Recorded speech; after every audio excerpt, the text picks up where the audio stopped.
Llévame a donde vas.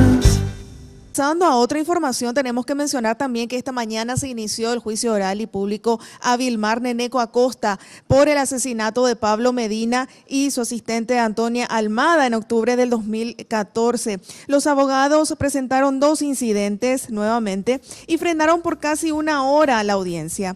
Piden la nulidad del proceso de absolución de Acosta por no desarrollarse una audiencia donde debía tratarse la fijación de la fecha para el juicio, así como la posibilidad de la defensa de presentar un recurso de reposición. El otro incidente es la violación de la intimidad por desgravar cruces de llamadas sin que la fiscal Sandra Quiñones tenga una orden judicial. A estas horas el juicio prosigue y el tribunal debe decidir sobre los incidentes.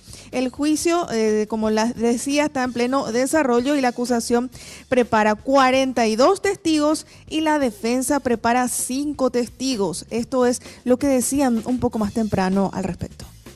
Y simplemente ya se nos hace entrega de una copia de las resoluciones sin abrir justamente la audiencia de continuidad y se nos notifica ya justamente de lo resuelto por el juzgado a espalda de la defensa y de las partes en este caso, y se nos ha vedado de la posibilidad de interponer recurso, en este caso el recurso que habilita justamente las audiencias en la reposición.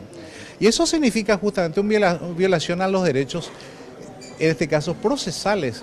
Y después de esperar muchos tiempos, hace 3 años ocurrió el crimen de mi hermano, estábamos esperando desde hace tiempo ya y esperamos que se haga justicia en nombre de Pablo.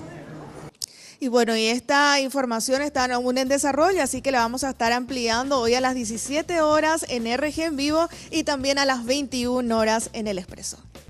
Llévame a donde vas.